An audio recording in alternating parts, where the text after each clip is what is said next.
civilizaciones del mundo.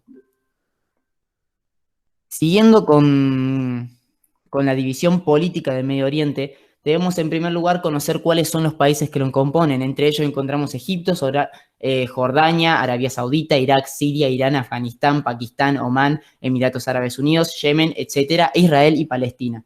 Existen una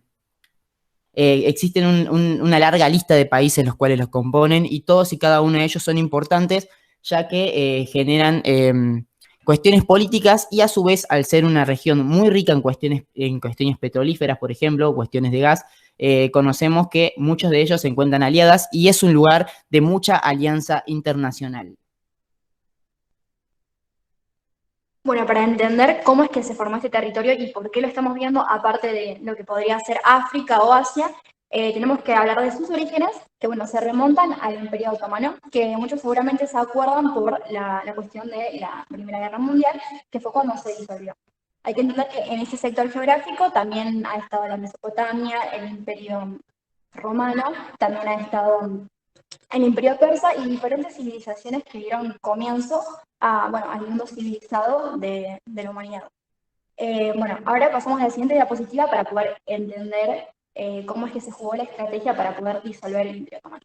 Bueno, sabemos que en la Primera Guerra Mundial existía la Triple Alianza y la Triple Entente. La Triple Alianza compuesta por Italia, Alemania y el Imperio Austrohúngaro. Luego Italia, sabemos que al final de la guerra se cambió al otro bando. También tenemos la Triple Entente, que está formada por Reino Unido, Francia, Estados Unidos y el Imperio Ruso. Recordemos que Rusia se fue antes de que terminara la guerra y que Estados Unidos, cerca de su finalización, se integró a esta alianza, a esta Triple Entente.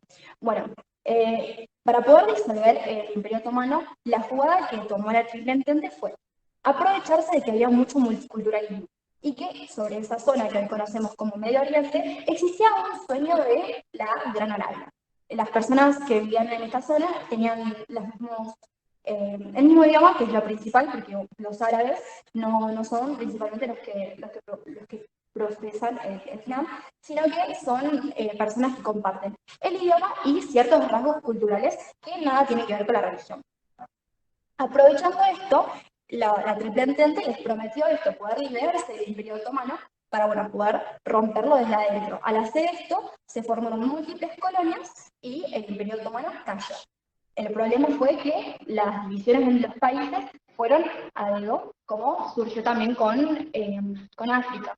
Entonces, no se respetó ningún tipo de cultura, ni de cercanía, ni de relación, ningún tipo de los sectores. Esto a la larga provocó que haya muchos levantamientos, muchos golpes de Estado, mucho conflicto en esa zona. Entonces podemos ver que al formarse ya comenzaron los problemas, al igual que pasó con África. Bueno, continuando con la siguiente diapositiva, vamos a ver cómo se repartieron principalmente entre Reino Unido y Francia los territorios de lo que sería esta zona geográfica. Bueno, agregando a lo que decía mi compañera recientemente, ahí como podemos ver la región que está pintada de rojo son las posesiones británicas y es un territorio británico que después del disuelto Imperio Otomano, a través de la Sociedad de Naciones, se le dispone tanto al Imperio Británico como también a Francia, que es la región de Siria, por ejemplo. La región de Siria estaba compuesta por justamente Francia y la región que correspondería actualmente a lo que se conoce como Palestina, Israel, Irak y demás, estaba ocupada por el Imperio Británico. Siguiendo con este punto y siguiendo con el Imperio Británico, encontramos un contexto en el cual existía la Guerra Fría, ¿no? La Guerra Fría era un conflicto entre dos ideologías, las cuales se encontraban constantemente ejerciendo la guerra de influencias. Básicamente esta guerra de influencias también llegó a Medio Oriente y es donde la mayoría de las cuestiones, por ejemplo, económicas, se van a desarrollar en Medio Oriente. Existían, por ejemplo, dentro de Medio Oriente diferentes ideologías, más que nada en cuestiones religiosas, pero lo novedoso fue que el socialismo vino para instaurarse y para quedarse también en Medio Oriente. Siguiendo con uno de los conflictos que también conciernen a la Guerra Fría, es el conflicto de Israel-Palestina. En principio podríamos hablar de este conflicto que comenzó cuando el Reino Unido comienza a apoyar a los diferentes promotores de este sueño israelí a través, por ejemplo, de la Declaración de Balfour. el cual promovía la migración judía antes de la Segunda Guerra Mundial, más o menos en las épocas de 1920, 1930, durante la Segunda Guerra Mundial, cuando se empezaba a expandir un poco el sentimiento antisemita, es cuando estas inmigraciones empiezan a ser cada vez más grandes. Entonces, ¿qué es lo que genera esto? Anteriormente sí existían lugares en donde Israel y donde la población israelí o justamente los mismos judíos se ponían dentro de la religión que vendría a ser la Palestina británica, ¿no? Porque recordemos anteriormente que estos sectores estaban constantemente siendo ocupados por el mandato británico. Entonces existían estas especies de pequeñas comunidades donde habían judíos como también habían árabes musulmanes. De igual manera, cabe recalcar que los árabes no son únicamente musulmanes, sino que también pueden haber árabes judíos como también árabes cristianos. Mucho de lo que esto genera y este apoyo del Reino Unido a través de la declaración de Balfour hacia Israel lo que genera son revueltas por el pueblo palestino. El pueblo palestino existía hace muchísimos años e incluso dentro de la Palestina y dentro del Imperio Otomano se reconocía al lugar de Palestina como el departamento o la provincia de Palestina. Obviamente, haciendo alusión a este nombre, también se le puso dentro del Imperio Británico, dentro de la ocupación británica en estos territorios, la Palestina británica. Y es así como en el año 1936 en Palestina se comienzan a generar las primeras revueltas, básicamente contra la comunidad Yishuv. ¿Qué es la comunidad Yishuv? Es el término en hebreo que se suele utilizar para referirse a la masa de pobladores judíos residentes en la Siria otomana, como fue mencionado anteriormente, y posteriormente en el mandato británico de Palestina, que es donde se estableció el Estado de Israel. Es así como se empiezan a organizar manifestaciones en todo el mandato británico y empiezan a tomarse formas de insurrección armada y surgen líderes militares populares, ¿no? Es decir, en este tipo de cuestiones estamos hablando muchos problemas los cuales terminan surgiendo y terminan siendo y terminan derivando a su vez también en cuestiones armadas, las cuales obviamente generaban desestabilización. De igual manera, recordemos que Medio Oriente históricamente fue una zona en la cual a muchas de las naciones les convenía estar, ya que, por ejemplo, existen zonas como el Canal de Suez, que es básicamente la puerta del petróleo desde Medio Oriente hacia Europa. Básicamente se empezaron a meter mucha de la sociedad palestina, de las sociedades palestinas dentro de la política, porque al haber este tipo de movimientos pro-israelíes que soñaban a través de la toma del poder y poder generar su propio Estado, también lo tuvieron los árabes musulmanes, que decían que Palestina era un Estado y que debería existir. Los dos estados, tanto Israel como Palestina, utilizan argumentos históricos para así poder dar la razón de existir a sus mismos países. En primer lugar, Israel y la población israelí dice que son básicamente el pueblo elegido por Dios. Justamente los israelíes dicen que la tierra prometida es la tierra que Dios, a través de la circuncisión, le regaló a los judíos para así poder establecer sus diferentes comunidades.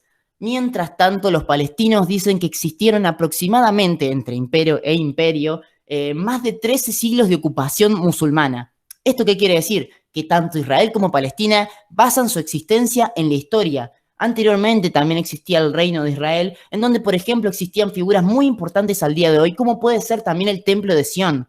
Los templos de Sión fueron muchos templos los cuales se fueron reconstruyendo a lo largo de la historia. Y al igual como, por ejemplo, el Imperio Romano lo destruyó, lo hicieron también así el Imperio Otomano. Y es así como se fue reconstruyendo hasta el día de hoy quedar totalmente destruido y únicamente quedando un solo muro o una sola parte del templo, el cual es conocido actualmente como el Muro de los Lamentos. Siguiendo con este tipo de temas, Israel es una región la cual actualmente genera muchos conflictos, porque bueno, existen diferentes bandos los cuales apoyan tanto a Israel como a Palestina. Y siguiendo así vamos a empezar a ver un poco cuáles son estos bandos y cuáles son los principales conflictos que existieron en este lugar. No se olviden si tienen alguna pregunta o si consideran que voy demasiado rápido, ya que es un tema bastante complejo, pueden avisarme por el chat o si bien también pueden activar el micrófono y avisarme. En primer lugar, debemos remontarnos a la Declaración de Independencia de Israel. La misma fue en el año 1948. Recordemos que Israel es uno de los pocos estados que ha nacido a través de una resolución de las Naciones Unidas. A través del Consejo de Seguridad se realizó una resolución para garantizar la existencia del Estado de Israel. En primer lugar, en 1948, después de la resolución de las Naciones Unidas, como he mencionado anteriormente, se genera la Primera Guerra. ¿Cuándo se genera la Primera Guerra? Literalmente un día después de que el Estado de Israel se funde. Se funda, discúlpenme. En primer lugar, debemos seguir esto que se genera el 14 de mayo de 1948, y como mencioné anteriormente, al día siguiente le declaran la guerra a Israel. ¿Qué es lo que ocurre? Que al declararse la guerra a Israel, existen muchos apoyos internacionales, los cuales van en favor del Estado de Israel y de la existencia del Estado de Israel. Como mencioné al principio, el Reino Unido siempre se encontró muy afín a lo que vendría a ser el proyecto de los judíos en Medio Oriente. Y justamente es así como también Estados Unidos lo hizo, a través del presidente Truman y demás. Siguiendo con esto, debemos entender que Israel tiene mucho apoyo internacional. Y por ende tiene muchas armas, tiene mucho poder económico y consecuentemente termina ganando las diferentes guerras que se le ponen en medio. Empezando por la de 15 de mayo de 1948, literalmente un día después de la declaración de independencia de Israel, donde el mismo país adquiere aproximadamente un 25% más del territorio que le correspondía, e incluso Jordania anexaría Cisjordania, y es así como también Egipto se haría con la reconocida Franja de Gaza. ¿Qué pasa aquí? Que Israel termina obteniendo más del territorio que le correspondía a través de la resolución de las Naciones Unidas. Y esto únicamente porque se generó la guerra árabe-israelí en el año 1948. De hecho, ellos mismos, los árabes, denominan a este periodo como Nakba. Nakba es un término árabe que significa catástrofe. Es decir, que ellos utilizan la misma catástrofe para decir que el éxodo palestino fue totalmente un acto terrorista por parte de básicamente lo que vendría a ser el territorio de Israel, y que por eso es ilegítima la guerra y las extensiones de Israel que básicamente obtuvo en ese tiempo. Después, siguiendo con las próximas guerras, vamos a ir muy resumidamente. En el año 1956, discúlpenme, empieza la crisis del Canal de Suez. Durante la guerra anterior, el Reino Unido tendría el control del mismo, es decir, durante la guerra de 1948, la guerra árabe-israelí, el Reino Unido interferiría y se haría cargo del Canal de Suez, el cual es un canal muy importante, como mencioné anteriormente, para el comercio internacional. Básicamente, en este tipo de conflictos empiezan a nacer diferentes ideologías que son interesantes, y si alguno de ustedes las quiere buscar, son muy interesantes, y empiezan a abrir un poco el camino de lo que vendría a ser el socialismo más adelante. Y existe, como mencioné anteriormente, el deseo de la Gran Arabia, ¿no? En primer lugar, la ideología que debemos mencionar es el panarabismo. ¿Qué es el panarabismo? Es básicamente una ideología en donde fue tomada por Nasser, el cual era un militar y estadista egipcio, y era uno de los principales líderes políticos árabes de esa época, en donde se unificaba el sueño de una gran Arabia, en donde vaya básicamente desde el norte de África hasta todos los territorios como Arabia Saudita y demás. Y justamente un dato curioso con respecto a esto es que Estados Unidos, durante la guerra del Canal de Suez y básicamente durante un contexto de Guerra Fría, le pidió por favor a los británicos que se retiren y le dejen el mandato de este territorio a Egipto. Y así es como fue. Y básicamente esto lo que generó es que la población árabe vea como un increíble victorioso a Nasser, que lo habíamos mencionado anteriormente, que es uno de los creadores de la ideología del panarabismo. Siguiendo con la siguiente diapositiva, podemos ver básicamente cómo se fue evolucionando el territorio palestino e israelí a través del tiempo. Vemos que al principio Palestina era muy grande y tenía un territorio muy grande, el cual obviamente está basado no todavía a través de la resolución de las Naciones Unidas. El que vemos que es el oficial, entre comillas, es la segunda imagen, la cual estoy apuntando con el mouse, en el cual básicamente se le daba un 58% de territorio a Israel y el restante a Palestina, el cual no fue aceptado por sus vecinos árabes. Siguiendo con el tiempo, acá podemos ver básicamente lo que ocurrió durante la Guerra de 6 días, que después se va a explicar un poco, y al final lo que es Israel actualmente y cuáles son los territorios los cuales el mismo país adquiere. Siguiendo con lo anterior, Lucila va a explicar un poco lo que vendría a ser la Guerra de los 6 días.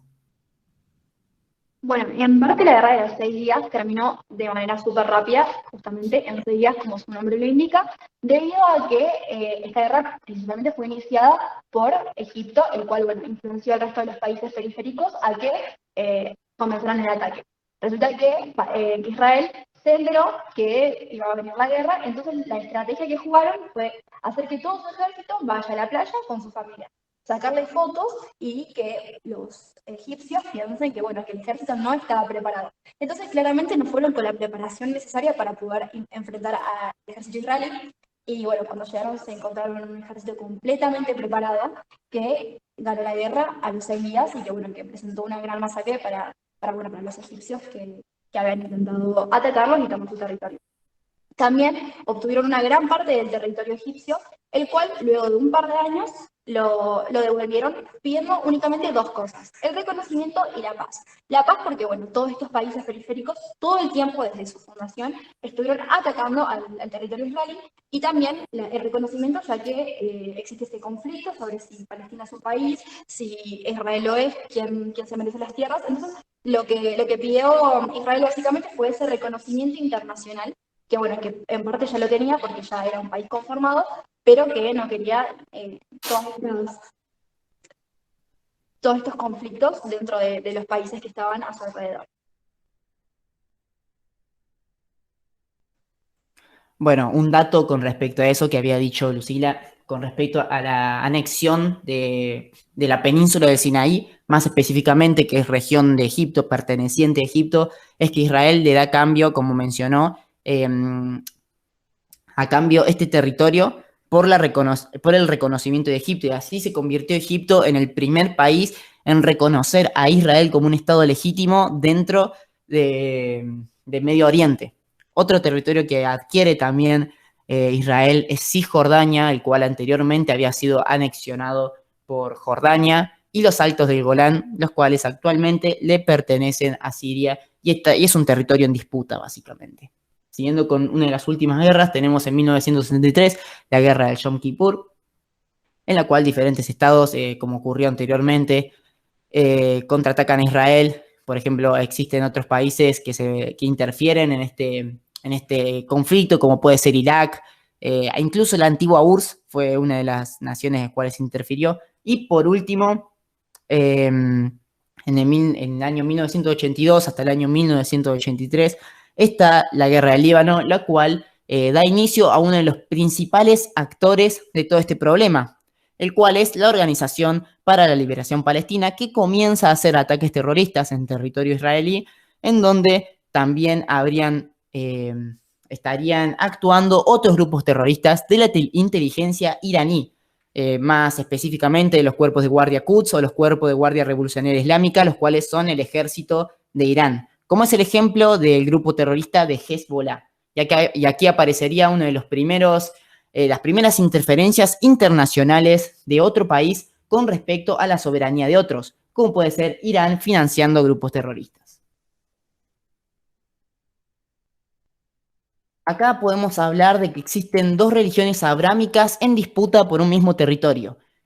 Uno de los datos curiosos por los cuales entendemos un poco el monoteísmo y la misma historia por la cual nacen tanto la religión judía como la islámica es que básicamente creen en lo mismo. Creen en un Dios, por parte de los judíos conocido como Dios, y por parte del Islam conocido como Alá, y ambos reconocen a Abraham como uno de los grandes profetas de la historia. Abraham es uno de los personajes de la Biblia, los cuales son importantes para mencionar, ya que básicamente generan son uno de los profetas más grandes de toda la historia de las religiones. Aquí tenemos un mapa del reconocimiento internacional de Palestina. Como podemos ver, gran parte del mundo reconoce a Palestina, exceptuando México, Estados Unidos, Canadá y básicamente toda la Unión Europea.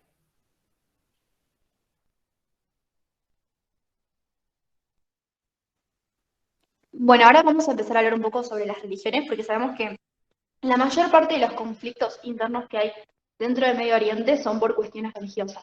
Entonces acá encontramos dos ramas del Islam, que es el chiismo y el sunismo.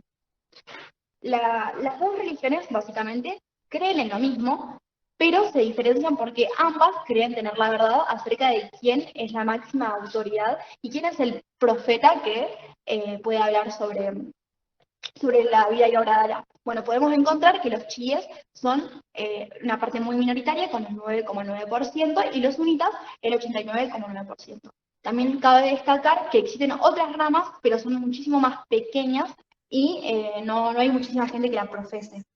Continuando con la siguiente diapositiva. Como dije antes, ambos creen ser los portadores de la auténtica verdad de Alá. La diferencia de ellos en qué recae. Recae en la muerte de Mahoma, debido a que había dos ramas diferentes con pensamientos distintos sobre quién debía ser el califa. El califa es la máxima autoridad y es básicamente el profeta que tiene que seguir expresando la palabra de Dios. Sería como el papa, pero para esta religión. Ahí tenemos un mapa donde explica, donde ve la repartición geográfica que hay entre los chiíes y sunís, y se ve que, bueno, la mayor parte es sunita y que los chiítas principalmente están en Irán.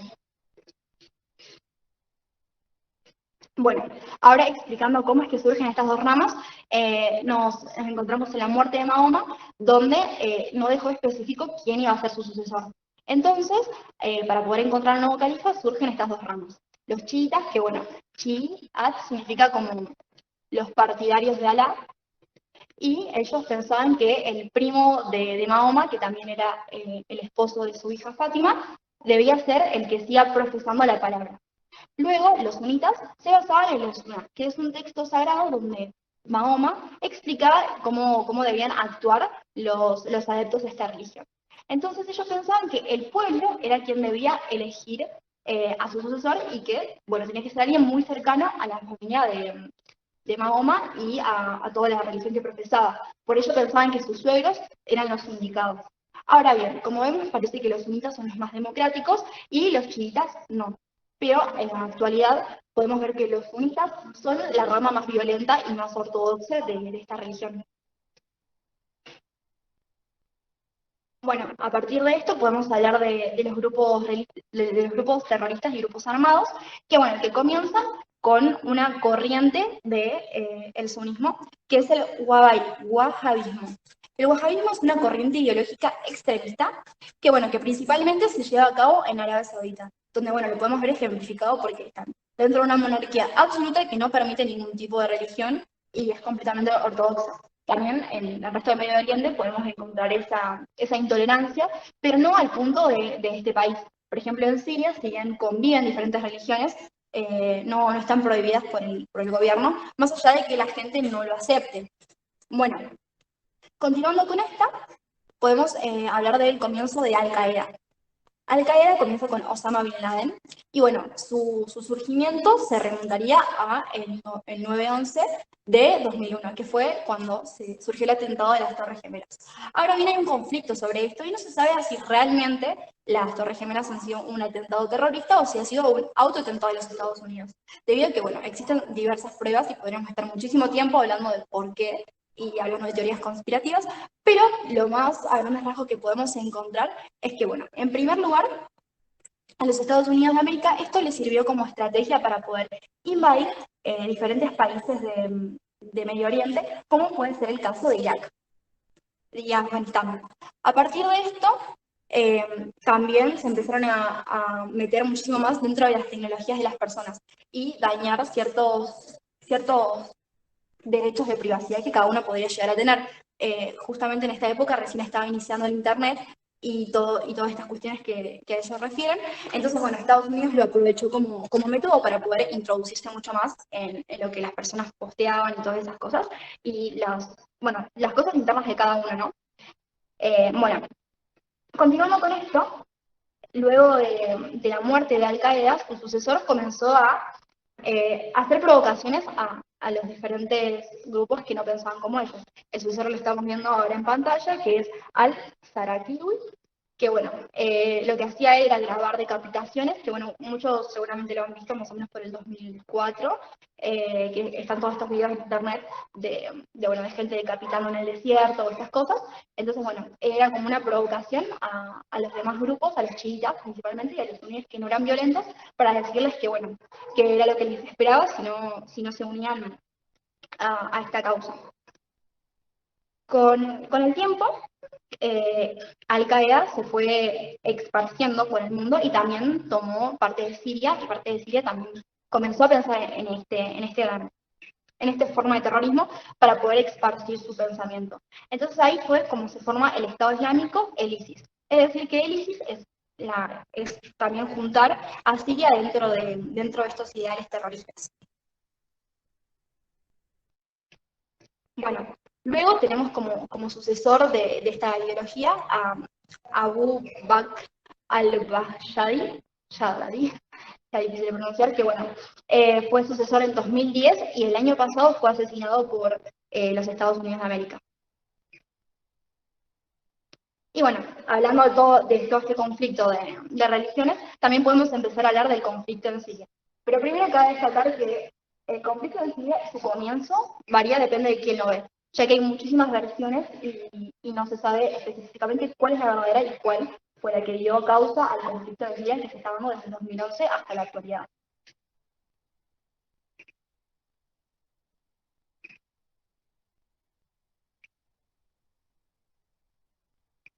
Bueno, en primer lugar, continuar en primer lugar, el comienzo de la guerra, podríamos decirlo, cuando comienzan grupos armados a atacar a la población, principalmente a atacar a templos, por ejemplo, cristianos, y a tratar de esparcir todo este pensamiento extremista. Luego de esto, el presidente del país, Al-Assad, que es de carácter chiita, y también hay que destacar esto, que él es chií, pero que la mayor parte de la población es suní. Entonces, bueno, llevó a cabo represiones que no solamente mataron a varios grupos terroristas y todo eso, sino que también mataron muchísimos civiles y que bueno, lo que desató fue múltiples protestas y muchos más ataques de grupos terroristas. Pero ahora bien, los grupos terroristas tienen un poder increíble que pudo hacer que desde 2011 hasta la actualidad sigan habiendo atentados. Esto refiere a que también están metidos muchísimos países externos, periféricos, como podría ser el caso de Estados Unidos y Rusia, que son los principales actores dentro de este conflicto. Cabe destacar que, bueno, se ha comprobado muchísima evidencia de que, por ejemplo, armas que tengan los terroristas provienen de tanto Rusia como Estados Unidos. Es decir, que ellos, en parte, se podría decir que tal vez financian todo este conflicto que se está dando. Pero uno pregunta por qué. Bueno, Siria es un punto estratégico para poder comerciar tanto petróleo como gas. El sector geográfico que tienen presenta un canal específico fundamental que si alguien no tiene podría tener un poder increíble económico dentro del mundo. Entonces, por eso estas potencias podrían disputarse el territorio. Ahora bien, un ejemplo es que los problemas que hay en Siria no los trata Siria. Es decir, cada vez que hay un conflicto en Siria, quienes hablan son Estados Unidos y Rusia. Rusia habla siempre en nombre de Siria en vez de Siria hablar por sí misma. Bueno, continuando, podemos mostrar que también hubo ataques por parte de Rusia, ya que bombardearon constantemente la zona y actualmente la siguen bombardeando. Más o menos han habido 11.000 ataques por parte de Rusia y también más o menos 11.000 ataques por parte de los Estados Unidos por el gobierno de Obama. Ahora, actualmente, el gobierno de Trump ha bombardeado únicamente 2 veces Siria y fue en respuesta a un ataque que le han hecho, un ataque químico que le han hecho los Estados Unidos. Estos ataques de Trump solamente fueron a bases del ISIS y no a la población civil. Ahora bien, los ataques de Rusia sí han dañado a la población civil. También tenemos que tener en cuenta que no solamente estos países han atacado, sino que múltiples países, como podemos ver en la diapositiva, que fue Reino Unido, Francia, Canadá y bueno, diversos países más. Entonces es una zona que, si bien ya tiene problemas internos, porque bueno, como dijimos antes, el presidente es chií y el resto de la población es suní, también tiene ataques periféricos sobre otras naciones y, bueno, el terrorismo que se está dando, entonces hace que la zona sea completamente inestable y que hasta la actualidad no se permita una solución al conflicto. Es más, si uno busca datos actuales de los últimos años, no se encuentran. Lo último que se encuentra es en el 2018, un poco de cosas del 2019, pero mucho no se sabe qué es lo que está pasando. Lo que sí sabemos es que Estados Unidos ya, bueno, Trump ha dicho que ya es una misión cumplida porque ya han atacado en respuesta al ataque químico y nada más. O sea que Estados Unidos no sigue metiéndose. Otra cosa que también es importante destacar es que Siria tiene petróleo, pero el petróleo no está en manos de los sirios, ni de ninguna empresa privada, ni nada, está en manos de los terroristas. Es decir, que los terroristas son los que pueden quitar el petróleo, venderlo a su antojo, lo que también les da muchísimo poder económico para poder seguir financiándose y seguir atacando Siria.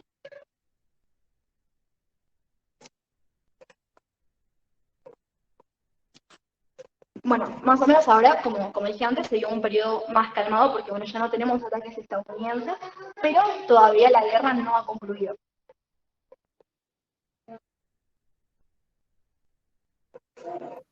Otro foco de conflicto a nivel internacional que muchos escuchamos a principio de año y que de hecho generó muchas revueltas e incluso llevó a personas a teorizar sobre una supuesta tercera guerra mundial es el caso de Irán, de la República Islámica de Irán.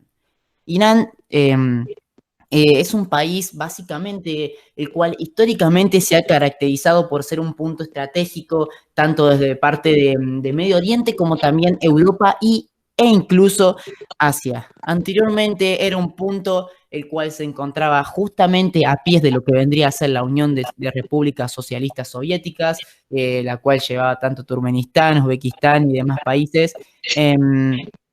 Básicamente como un punto y una puerta hacia esa nación.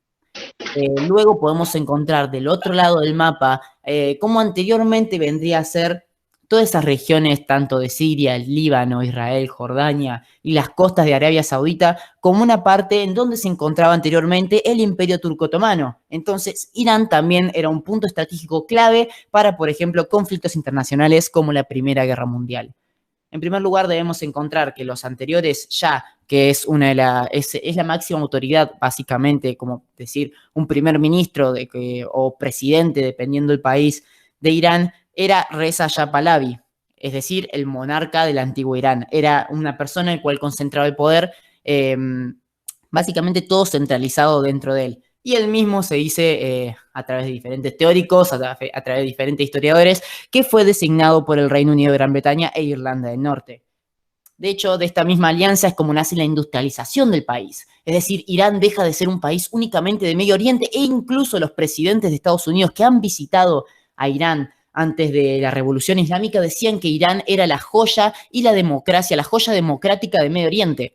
Es decir, Irán vendría a ser lo que es actualmente Israel para Medio Oriente.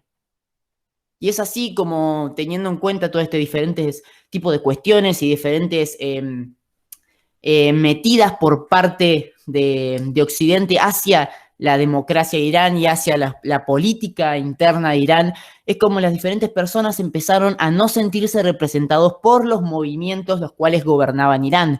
Entonces empezaron a llamarse y a hacerse fieles a diferentes religiones como también a diferentes ideologías. En este caso se vendría a combinar la religión chií con el socialismo, el cual había sido traído por la Unión de Repúblicas Socialistas Soviéticas. Y es así como en el año 1929 comienzan los primeros levantamientos a través del Partido Comunista Iraní, que había sido fundado aproximadamente en el año 1920. El mismo formaría y pasaría a ser en el futuro el Partido Tudeh, el cual es uno de los primeros y principales que actualmente gobierna Irán y que en su momento fue promotor de la Revolución Islámica de 1979. Como expliqué anteriormente, Reza Shah Pahlavi junto a diferentes Shah de ese momento llevarían a cabo uno de los acontecimientos más importantes de la historia de Irán, como puede ser la Revolución Blanca, que como he mencionado anteriormente, fue básicamente una occidentalización de Medio Oriente y estaba haciendo cada vez un país más industrializado a Irán.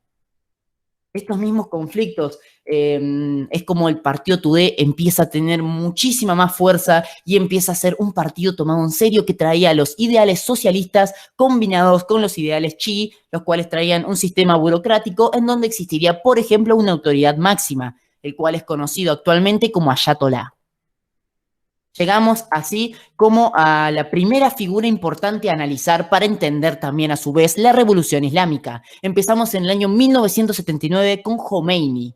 La figura de Khomeini es una figura muy importante, ya que sería uno de los primeros y los principales impulsores de la revolución a lo largo del país. Básicamente se basaba en un fundamentalismo iraní en donde ese nacionalismo cuasi fascista empezaría a tomar poder dentro del territorio iraní y así poder establecer una máxima autoridad, la cual era reconocida, como anteriormente mencioné, como Ayatollah. Y es así como en el año 1979, después de diferentes tomas, como fue, por ejemplo, uno de los actos más importantes que ha hecho este grupo revolucionario y que más muertos ha traído, ha sido la toma de rehenes dentro del sistema diplomático de los Estados Unidos en Irán. Es decir, por 444 días han tomado y han tenido de rehén a 66 personas y 66 diplomáticos estadounidenses, donde básicamente Khomeini se declaró a favor.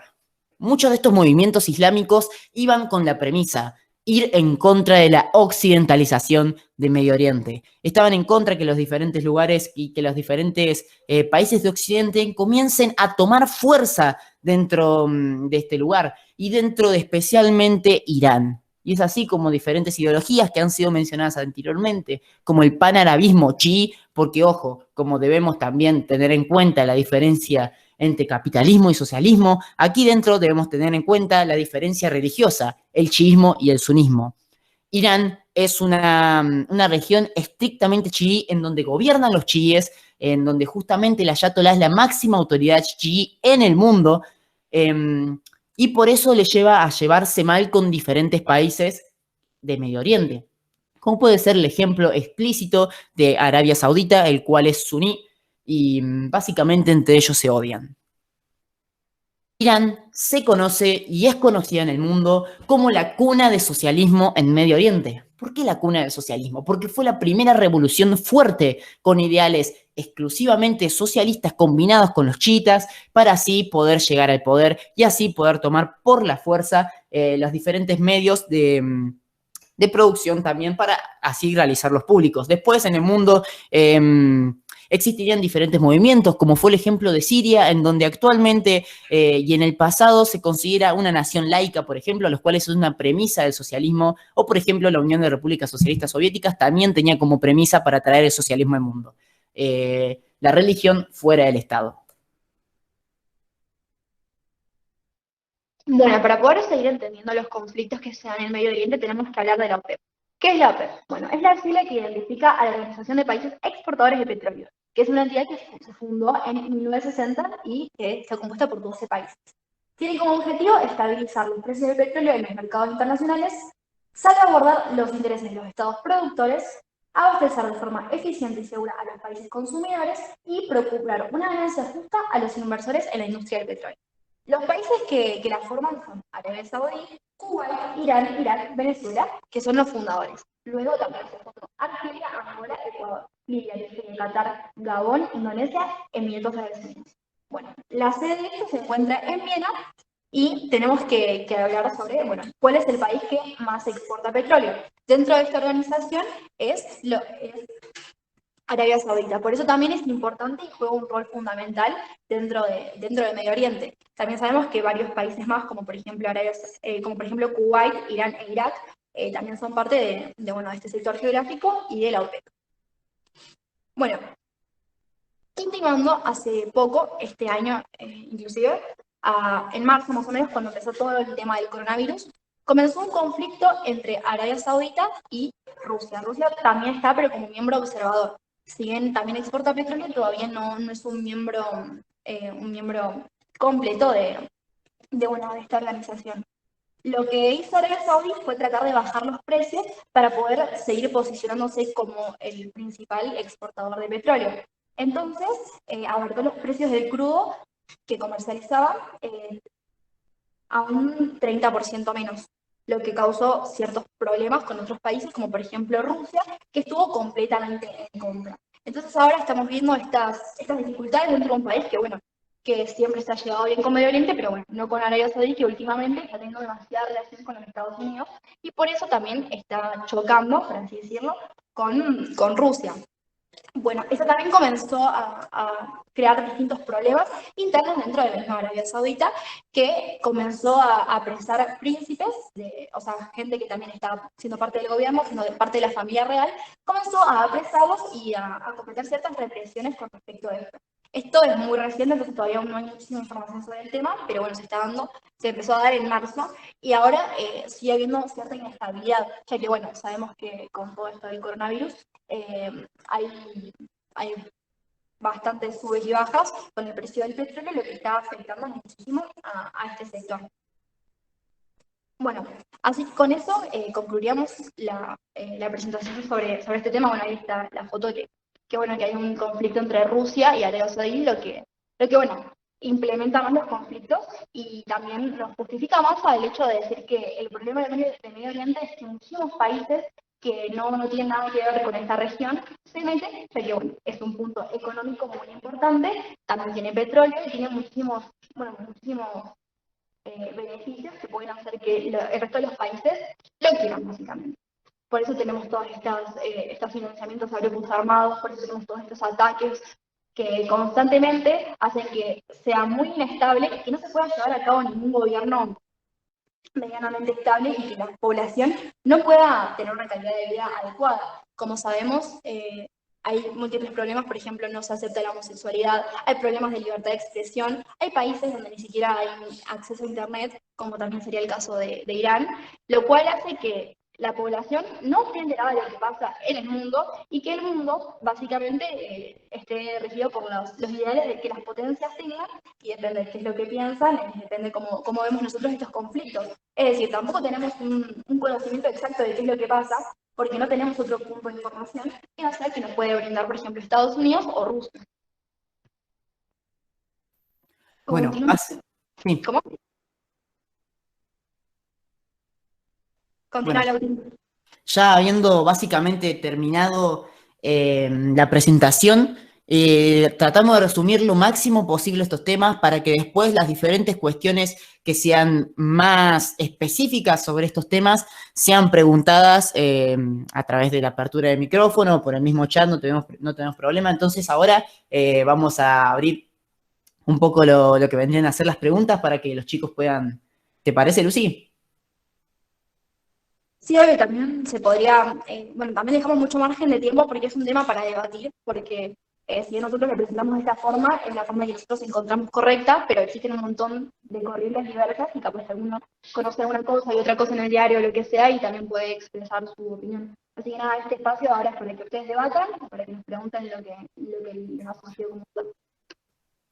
Así que chicos, si alguno tiene una duda, puede dejarla en el chat, como también ahí Martín Rinaldi para contestar un poco lo que había dicho anteriormente, en qué se basa el plan de anexión del ministro de Israel y cómo afecta a Palestina. Bueno, básicamente ahora, al día de hoy, Israel tiene un gobierno de coalición, por ende Benji o Benjamin Netanyahu no puede básicamente tener un plan de anexión para Palestina y no lo tiene y básicamente durante todo su mandato no lo tuvo. Sí hubo en el pasado, durante los diferentes primeros ministros de Israel, hubieron planes de anexión, más que nada durante los periodos de guerra, pero ahora básicamente al haber un gobierno de coalición entre los que están en contra de básicamente Benjamin Netanyahu y el mismo Netanyahu no puede tener ningún tipo de plan porque se lo terminan estropeando básicamente. Y al haber mucha diversidad de opiniones, uno no puede tampoco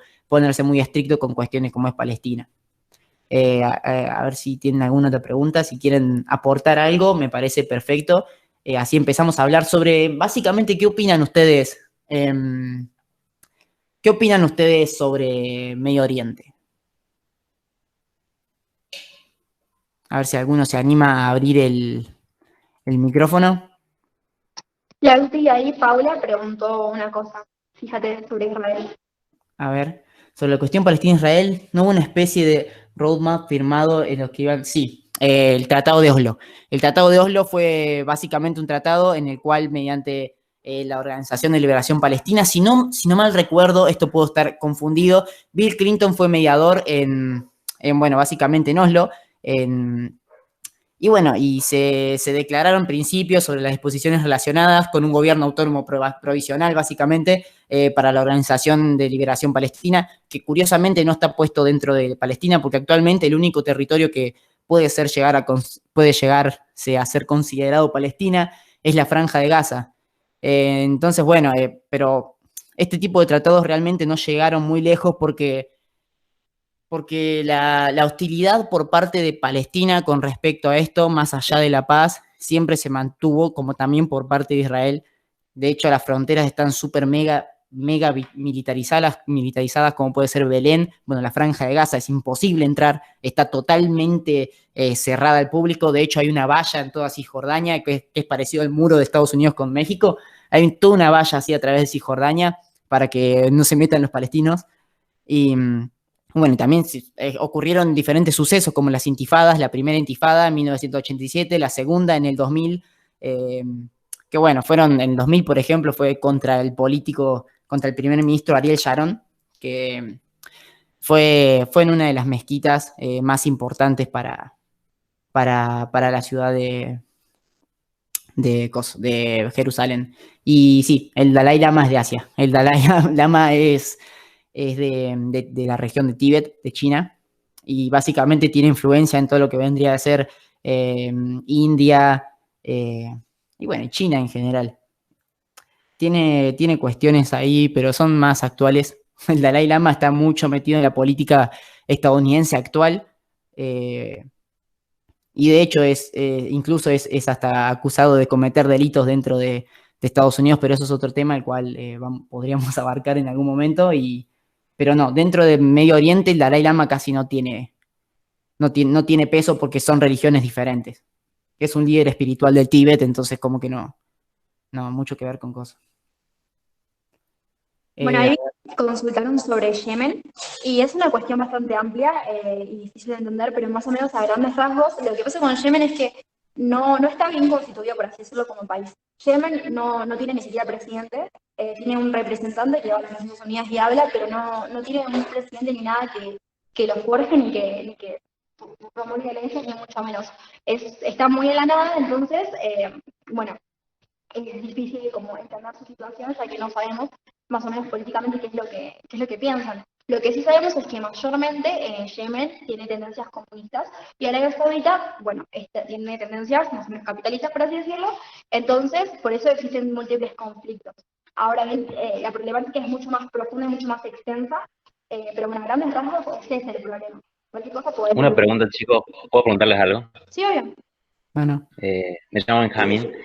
Quería preguntarles justamente sobre el conflicto en Sudán del Sur, ya que aunque sucedió en África, el primer país en reconocer Sudán del Sur fue Israel por la religión israelí, y todos los otros países índole mundial reconocieron directamente a Sudán como el único país existente.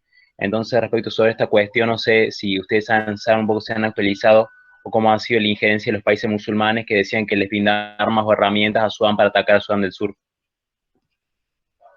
Básicamente las cuestiones religiosas dentro de Sudán del Sur desde su independencia, si no me equivoco, en 1956, si me lo podés verificar, Benja, sería buenísimo.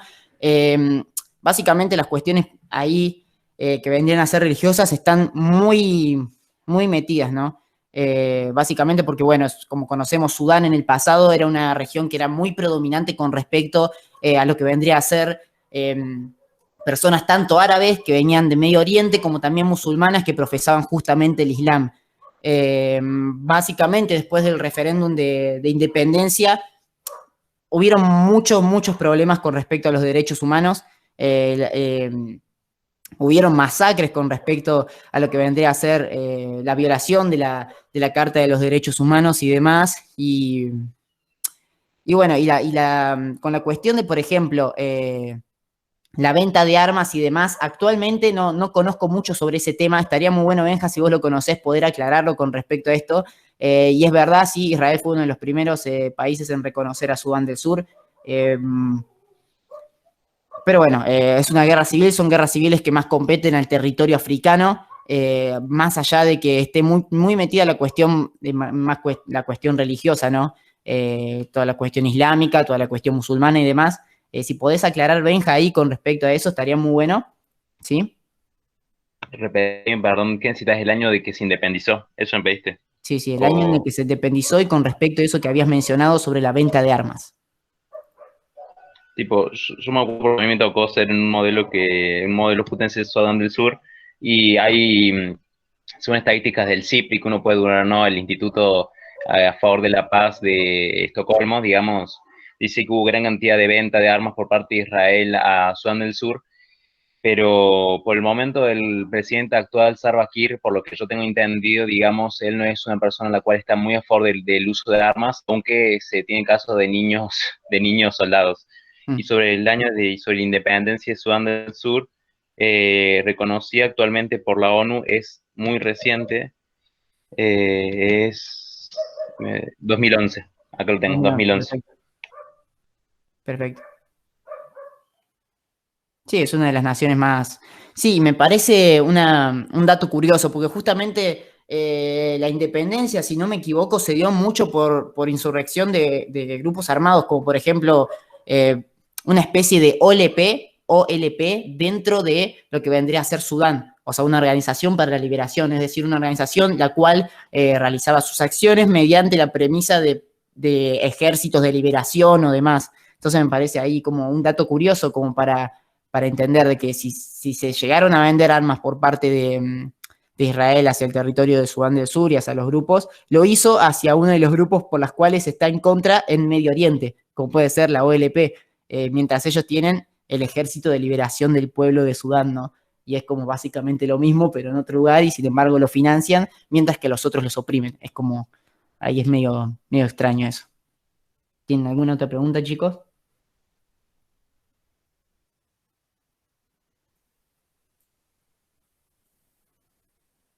China, ¿cuál es su relación con Irán? También es un vendedor de armas.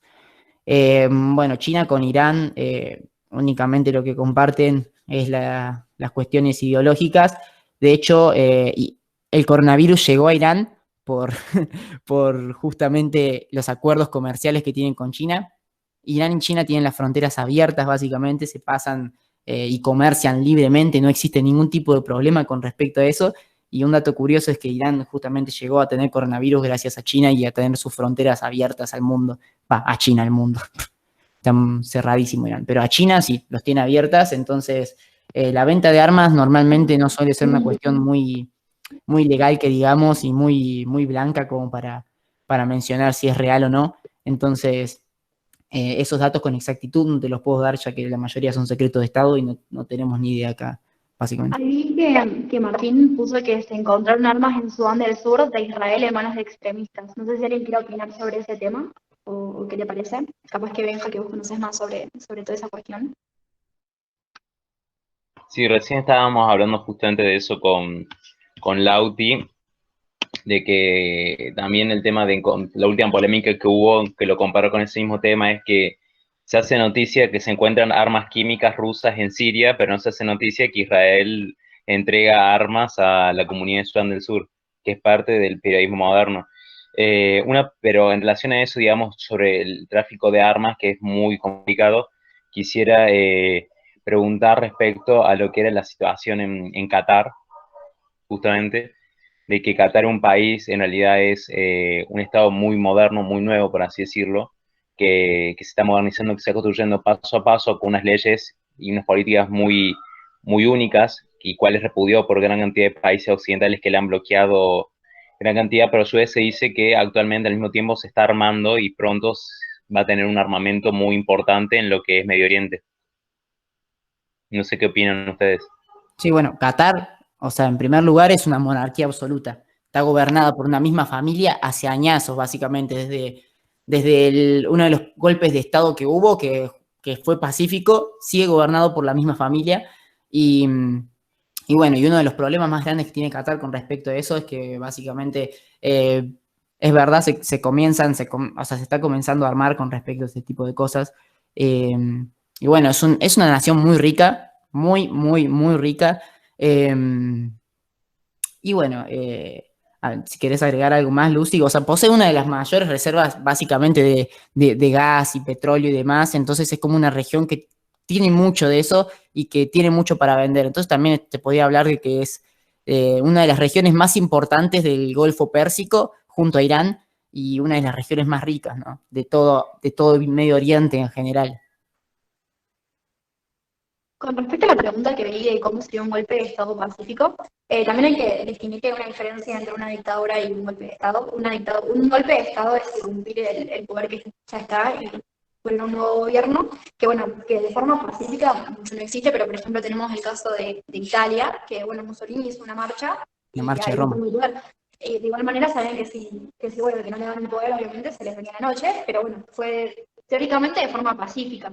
Pero bueno, también aclarar que una dictadura no solamente tiene que ser a través de un golpe de Estado, tenemos el caso del nazismo, mismo tenemos en la actualidad el caso de Venezuela bueno, que Maduro asumió democráticamente y al quitarle libertades a las personas lo convirtió en una dictadura, que bueno, esto también se puede debatir, pero bueno, básicamente es eso, no necesariamente tiene que llegar al poder de forma completamente violenta.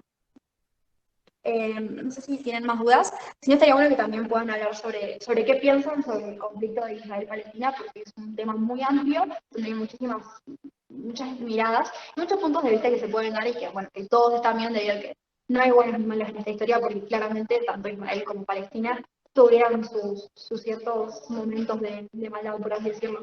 No sé si alguien quiere opinar de eso. Paula, capaz que vos conoces un poco sobre este tema, no sé si quieres hablar.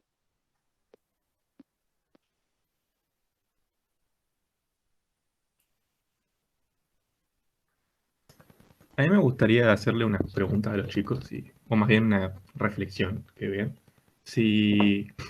Porque si bien en Medio Oriente, como ustedes bien explicaron, está todo el problema cultural y de la división después de la Segunda Guerra Mundial y quedó todo ese territorio dividido, es claro que es una zona muy de conflicto también por los intereses económicos que hay en la zona. Entonces, preguntarle si ellos creen que a medida porque como va avanzando la tecnología, esos recursos cada vez son menos necesarios.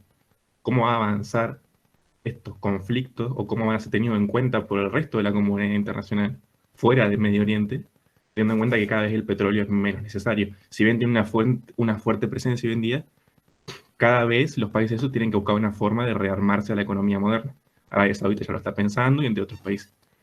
Entonces, ¿cómo creen que va a evolucionar este conflicto teniendo en cuenta que uno de los mayores factores, el económico, está empezando a perder importancia? Eso.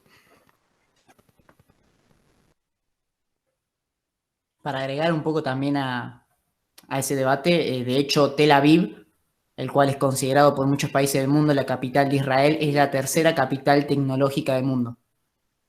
O sea, es impresionante lo importante que está, y es más, muchas empresas como por ejemplo Intel tienen su base, o sea, su base central dentro de Tel Aviv. Y es un país, Israel es un país muy nuevo con respecto a todo lo que vendría a ser Medio Oriente. Incluso Qatar 2022, el Mundial de Fútbol, va a ser uno de los más tecnológicos del mundo. Entonces hay como Medio Oriente tiene mucho avance con respecto a eso. Sí, en cuestiones tecnológicas, más que nada Israel está teniendo una presencia muy fuerte. Pero bueno, hay muchos países que son muy dependientes del petróleo hasta hoy en día y todos esos conflictos que se generaron y generaron apoyo del resto de la comunidad internacional, más que nada por eso. O sea, vamos a ser sinceros, acá a nadie le importa, los demás países todos buscan su beneficio personal. Entonces, si cada vez ese interés va perdiendo, ¿qué va a pasar con Medio Oriente? Va a quedar esas zonas que ya no tienen tanta importancia y están con un conflicto tan grande, van a empezar a quedar relegadas, ¿no? Por como yo lo veo, por cómo está atendiendo la economía y todo. Entonces, ¿cómo va a evolucionar Medio Oriente? ¿Qué va a pasar? ¿O cómo creen que se va a solucionar todo esto? Chicos, la pregunta es para ustedes que están viendo, así que si alguien tiene alguna idea o alguna aproximación sobre eso, puede decir, no hay problema. No lo sé, por ejemplo, para mí responder a lo que pregunta Fausto es bastante complicado y muy amplio en ese sentido, porque hay un montón de regiones que, por ejemplo, Qatar lo considero que es dependiente a todo lo que sería la economía del petróleo. No lo sé, tengo que pensarlo mucho. Sí, evidentemente no es una pregunta fácil, pero me pareció algo interesante para debatir el tema de que la fuerte presencia del factor económico en todo esto, porque podemos hablar 1000 horas sobre las diferencias culturales, pero al fin y al cabo, Medio Oriente es una zona clave de comercio y de paso de gas y todo el tema relacionado con los combustibles fósiles. Entonces, más que nada eso de reflexionar sobre la importancia del factor económico en todo este conflicto. Sí, incluso entre los mismos países de Medio Oriente. O sea, la guerra del Golfo fue porque Irak invadió Kuwait por el petróleo. E incluso también desde Argentina participó dentro de esa guerra, y la guerra del Golfo desde Argentina mandamos tropas para que participen junto con a los enviados de las Naciones Unidas. Menem mandó tropas. Eh, bueno, también la venta de armas, por ejemplo, a Croacia y demás. O sea, dentro de los mismos países se pelean con respecto a este tipo de temas y conocen la importancia del petróleo para tener buenos apoyos internacionales y que nada, así que chicos, si quieren opinar algo con respecto a eso, si les parece que está bien, si les parece que está mal, si les parece que está bien que, por ejemplo, naciones del mundo vengan y puedan hacer lo que quieran por el simple hecho de quererlo, ¿no? Si les parece correcto eso. Había un par de cosas que estuvieron poniendo. Martín puso que capaz que en unos años no haya tanta dependencia de petróleo y en caso la economía se vendría abajo junto con el conflicto de los países que se disolvería. Después Leito puso que para él todavía queda reto para el petróleo y que cualquier cosa van a encontrar más usos. No sé si quieren usar el micrófono como para poder ir explicando más su idea y que podamos debatirla entre todos. Me parece un muy buen análisis. Más que nada esto de que, bueno, capaz que cuando se finalice toda esta dependencia del petróleo puede terminarse todo. O capaz que no, porque también tenemos que tener en cuenta de que la zona geográfica está armada a dedo y que los pueblos en sí se llevan mal dentro de un mismo país, hay muchísimas ideologías distintas y hace que el conflicto se mantenga siempre. Antes de todo lo del petróleo existían diversos golpes de Estado en todas estas naciones, así que ya de por sí antes era difícil que esté todo estable y ahora es más difícil que pueda pasar después. Yo, perdón, pero sin tener que tratar de jugar a ser el profeta político de las realidades internacionales, creería que por cómo está evolucionando todo el caso de Medio Oriente, a lo mejor vamos a ver como un desplazamiento del foco desde la parte occidental hacia todo lo que es el continente africano de llano. Creo que como que no es una locura decir que en la década de los 90 principalmente el enemigo público de Occidente era claramente los países centrales de Medio Oriente, y poco a poco, a medida de los años 2000, África fue empezando a tener una relevancia mucho más importante. El caso de Libia, por ejemplo, con Gaddafi, 2011, si no me equivoco, creo que fue asesinado. Sí. Y teniendo en cuenta que la economía mundial está avanzando hacia como un desapego de lo que viene siendo la economía del petróleo, del petrodólar, yo creo que es muy probable que empecemos a ver como una injerencia occidental mucho más grande de lleno en todo lo que es el continente africano. En realidad yo tengo otro punto de vista que quisiera exponerlo, más bien que siempre parte de los medios se han centrado en sitios de África, Asia o Medio Oriente, pero el foco siempre ha estado en Latinoamérica. Es decir, para la cultura occidental, que más bien cuando nos referimos a cultura occidental, la centralidad es Estados Unidos y Europa, siempre el ojo ha estado en Latinoamérica y como mucho ha estado en cierta época, por ejemplo, el conflicto en Vietnam, o en cierto momento en Filipinas, o en cierto momento capaz en unos países de Medio Oriente, o en Afganistán, o capaz en una zona de África, pero siempre la situación más importante fue en América. Porque en un momento era el conflicto con Cuba, en otro momento actualmente es con Venezuela, en otro momento fue con Lula y con Lula y Cristina, en otro momento fue Perón, en otro momento en México fue con el porfiriato en su momento. Entonces siempre, más bien siempre terminamos centrándonos en Latinoamérica, porque es una región tan cercana y tan conflictiva que, por supuesto, se meten en algún otro país de África, Medio Oriente o Asia, pero siempre terminan centrándose en Latinoamérica. Siempre un punto que está presente en todas las épocas. Así lo veo yo. Claro, es verdad. Sí, Valen, sí. Perdón por interrumpirte. Yo creo que sí es como innegable el foco que están poniendo grandes potencias sobre todo lo que es América Latina. Sin embargo, creo que es como otro tipo de enfoque. No es el mismo que se tiene, por ejemplo, con Medio Oriente. Creo que en Latinoamérica los principales problemas o tipos de injerencias que hemos vivido son más que nada por medio de guerras jurídicas, de influencias. No es común para el ciudadano actual de América Latina que de un día al otro salgan los militares a la calle porque resulta que un estadounidense entró con un tanque. En realidad yo lo veo como un planteo de un avance latinoamericano, porque uno analiza antes, por ejemplo, cuando hablamos del Plan Cóndor, pasó justamente que se organizó de parte de Estados Unidos los golpes de Estado acá. O cuando uno analiza la intervención de Estados Unidos con el horario Roosevelt, se intervino, se hacía bloqueos, se hacían todas esas políticas que se había. Lo que acá pasa en Latinoamérica es que capaz nosotros logramos evolucionar un poco más en sentido cultural, aunque es horrible decir la palabra evolucionar, a diferencia de ciertos países africanos o de Medio Oriente que siguen basándose en sistemas gubernamentales como monarquía o en la clásica dictadura. Nosotros acá logramos evolucionar, entonces la injerencia que hacen ya tiene que ser un poco más escondida, digamos, a través de lo que es las redes sociales, a través de lo que es las campañas políticas, al apoyo de un candidato, digamos, ya no sucede como antes pasaba, que te venía el embajador de Estados Unidos a apoyarte un candidato, ya no te pueden hacer eso. Ahora te tienen que mandar un tweet Trump poniéndote apoyamos a tal candidato, te tienen que poner, no sé, te tienen que de la nada mandarte un poco de presupuesto o vender datos de Cambridge Analytica de última. Claro, sí, o sea, básicamente, añadiendo eso que decís, Benja, siempre los conflictos acá en Latinoamérica fueron una cuestión más ideológica, como en el pasado fue Braden o Perón.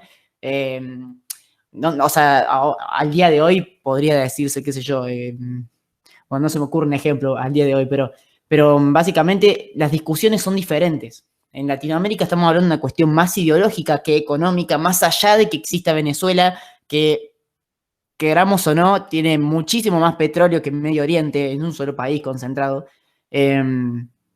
Las cuestiones y las discusiones son diferentes. Acá estamos hablando de qué es lo mejor, el socialismo, o qué sé yo, el libre mercado y demás, mientras allá están hablando qué es mejor, comer o no comer. O sea, son cuestiones totalmente diferentes y que, bueno, en cierto momento de la historia se llegaron a alcanzar este tipo de discusiones en Medio Oriente, sin embargo, se dieron los pasos para atrás con las revoluciones y demás.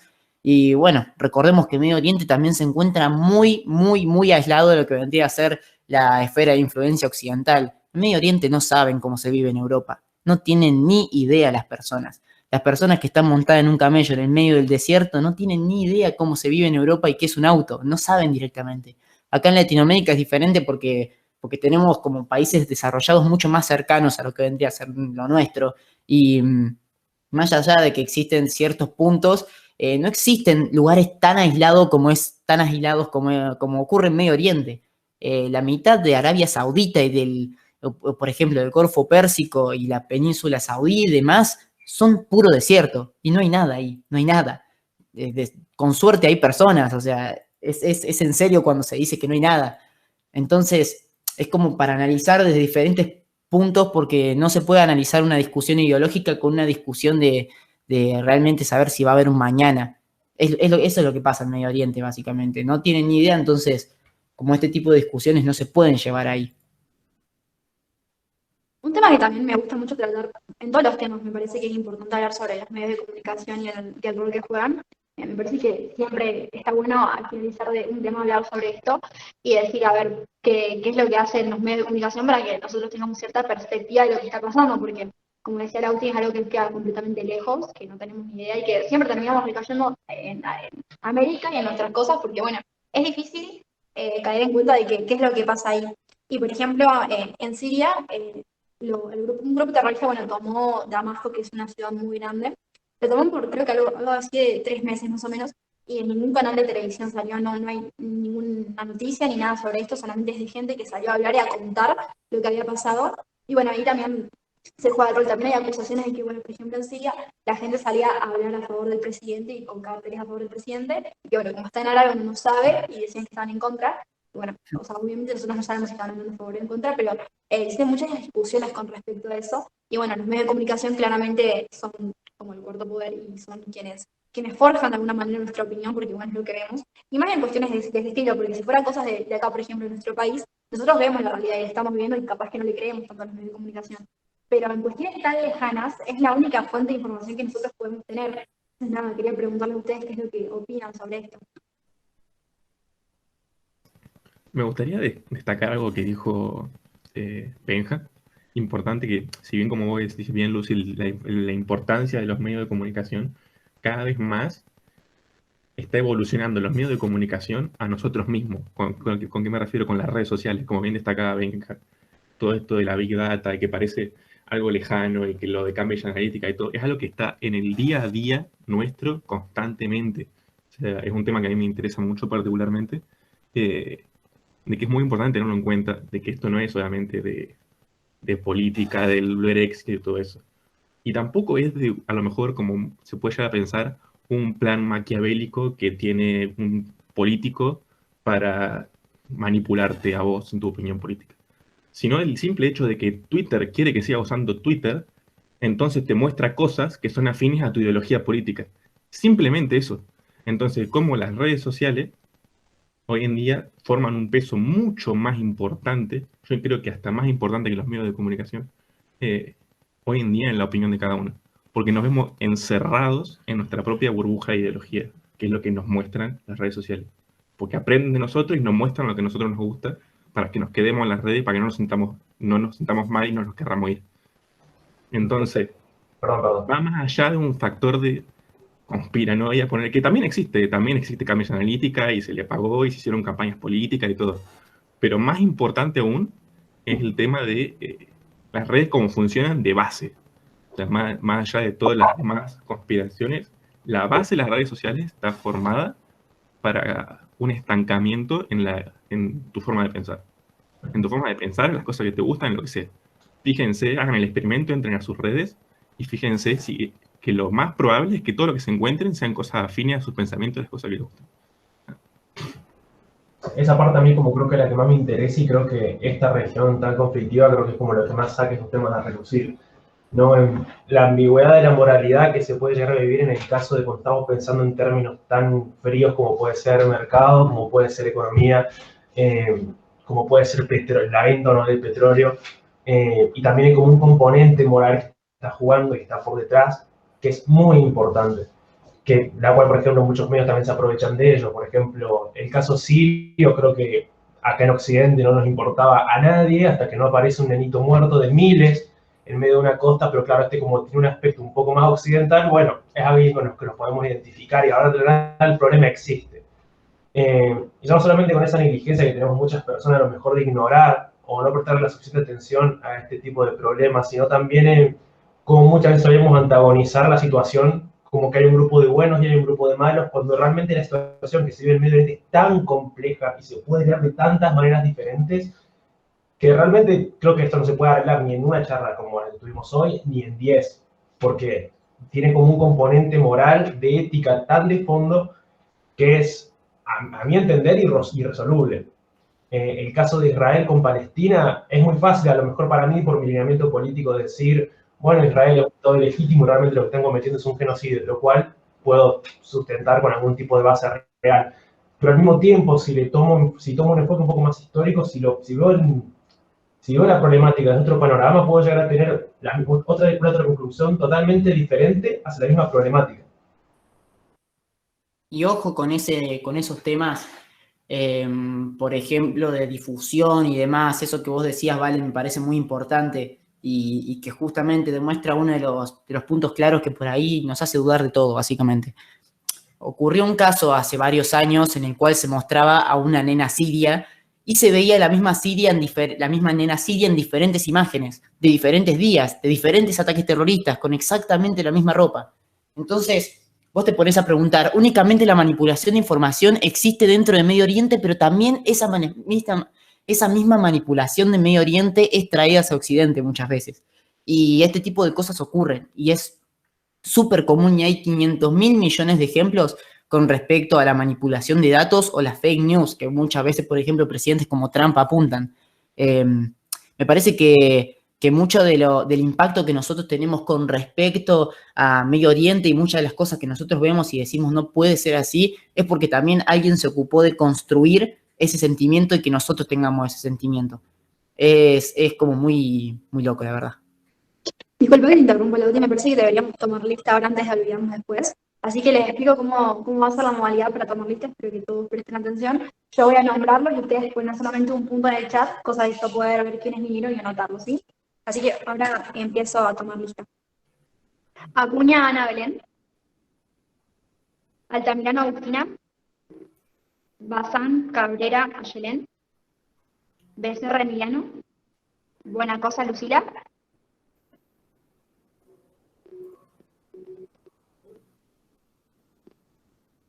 Busquets Guadalupe. Castaño Leandro. Clavero Paula Julieta. Fernández Daniel. Fossati Magalí, Herrero Candela, Godoy Azul, González Adriana, González Ferrer Joaquín, Aro Lourdes Jazmín, Jaquier Matías, Junco Rosquer Rocío, Leiva Montenove Agustín, Leones Lautaro, Londero Yasmín, Montero Camila, Moroni Victoria, Narvaja Julián, Otero Angelina Manuela, Palacios Manuel Octavio, Pieretti Rocío, Peralta Ramiro, Ponce Santiago, Reinaldi Santiago, Reinaldi Martín, Robles Moreno Benjamín, Romano Rosa Cecilia, Romero Manuela Ángeles, Sánchez Alexis, Sánchez Franco, Sánchez Díaz Paula Valentina, Sosa Ingrid, Peroni Baira Angelina, Suárez Melody, Tula Micaela, Zamora Lourdes. Buenísimo, listo, chicos, gracias. Ahora sí, continúen con el debate. Para pedirles una cosa, chicos, si pueden subir a sus historias etiquetando a @ailbcp, estaría buenísimo una historia con respecto a esto. Ahí falta, no lo nombraron a alguien, puede ser.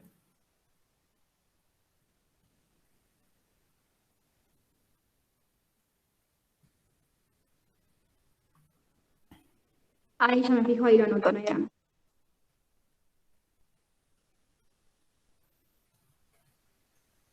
Cualquier cosa, si no nombre a alguien, avíseme, ponga su nombre, así lo anoto.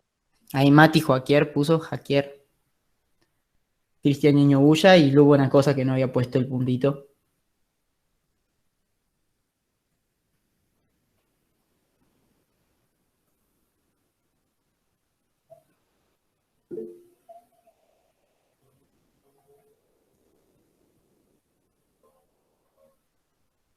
Ya pueden seguir con el debate, yo ahí los leo y los voy anotando en el diagrama. Bueno, ahí Paula Sánchez había puesto, hablando de genocidios, niños muertos y manipulación de información. ¿Fue el encubrimiento de medios lo que hizo que no resonara el genocidio armenio en su momento? No. O sea, el genocidio armenio es muy, muy, muy, muy, muy antiguo. Y es más que nada una cuestión del Imperio Otomano. O sea, imagínense, el responsable del genocidio armenio fue el Imperio Otomano y fue antes de la Primera Guerra Mundial. En realidad no fue antes de la Primera Guerra, fue como un periodo de tiempo antes y durante la misma Guerra Mundial que básicamente el Imperio Otomano estaba perdiendo justamente la Primera Guerra Mundial. Claro. Necesitaba un apoyo ideológico más fuerte, y como antes el Imperio Otomano aceptaba a los católicos, se dieron cuenta que necesitaban radicalizar más la sociedad, y la mejor manera era aniquilar toda la población católica, que era la población armenia. Por eso justamente, bueno, y ahí justamente ocurren uno de los éxodos más grandes de los armenios, como también ¿cómo se llaman? Los diferentes pueblos, por ejemplo, a Argentina también vinieron muchos armenios. La misma ocurre más o menos durante 1915 y bueno, y ocurre básicamente el genocidio en Armenia y se esparce toda la población de Armenia a todo el mundo, y especialmente a Europa, y también muchos se van a Estados Unidos.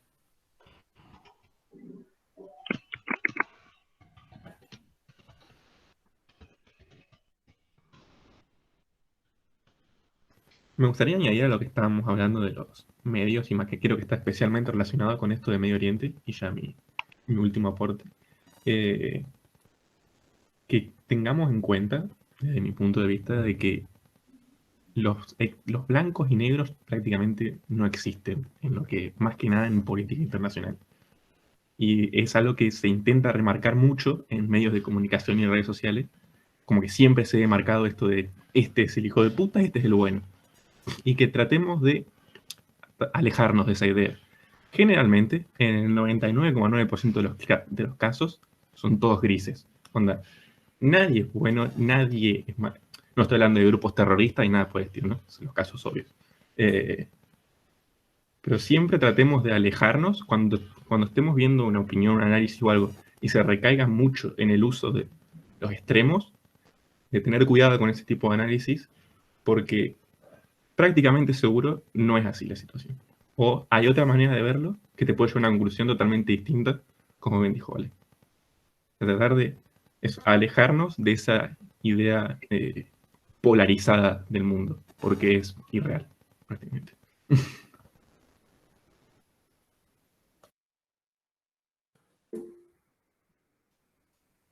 Sí, aportando a eso que decía Fausto, o sea, es importante no ver todo como una cosa a la otra. Hay muchos grises y nada, y cada pueblo tiene su pensamiento totalmente diferente al otro.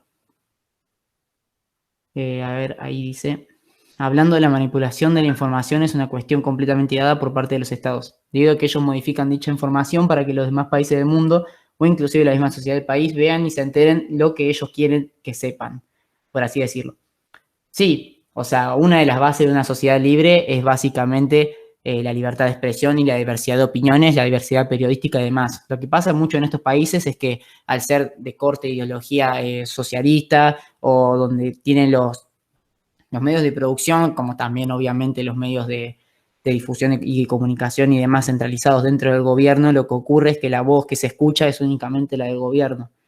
Y justamente, hablando del caso de Irán, por ejemplo, cuando se ocurrió el asesinato por parte de los Estados Unidos a través de un dron de Qasem Soleimani, que era uno de los capos del estado, de la Fuerza Revolucionaria Islámica, o de las fuerzas Quds, que son el ejército islámico en los otros países, lo que ocurrió es que salieron justamente, los que salieron a amenazar a Trump fueron los medios de comunicación iraníes, porque no existe oposición en Irán.